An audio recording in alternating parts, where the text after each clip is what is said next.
சினமென்னும் சேர்ந்தாரை கொல்லி இனமென்னும் ஏமப்புனையை சுடும் என்று திருவள்ளுவர் கூறுகிறார். நிச்சயமாக கோவப்பட்டால் தவம் பண்ண பவர் மட்டும் கிடையாது, உங்களுடைய எனர்ஜி போகும், அதுபோக காமனாக இருக்கக்கூடிய உயிர் சக்தி போகும், உங்களுடைய விந்து சக்தி விரயமாகும்.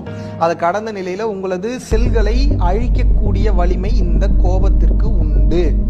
நல்லா புரிஞ்சுக்கங்க. சினமென்னும் சேர்ந்தாரை கொல்லி இனமென்னும் ஏமப்புனையை சுடும் என்று திருவள்ளுவர் கூறுகிறார். இப்போ இதில் நீங்கள் புரிஞ்சுக்க வேண்டியது என்ன அப்படின்னா, இப்போ கோபமே படக்கூடாதாங்க அப்படின்னு நான் சொல்லலை. கோவப்படுங்க, ஆனால் எப்போ கோவப்பட்டாலும் அதுக்குண்டான பாதிப்பு கொஞ்சமாவது உங்களுக்குள்ள இருக்க செய்யும். கோவத்தை எப்படி நீங்கள் பயன்படுத்த வேண்டும் என்றால், அவசியத்திற்கு பயன்படுத்தக்கூடிய உப்பு புளி காரத்தை போல பயன்படுத்தணும். அதிகமாக காரம் சாப்பிட்டா என்ன ஆகும்? உடம்புக்கு பிரச்சனை. அதிகமாக உப்பு சாப்பிட்டா என்ன ஆகும்? உடம்புக்கு பிரச்சனை. அதிகமாக புளி சேர்த்தா என்ன ஆகும்? உடம்புக்கு பிரச்சனை. அதிகமாக சர்க்கரை சேர்த்தா என்ன ஆகும்? உடம்புக்கு பிரச்சனை. இதுபோல நான் உங்களிடம் கேட்டுக்கொள்வது என்னன்னா, கோவப்படுங்க, அவசியமான இடத்துல மட்டும் கோவப்படுங்க.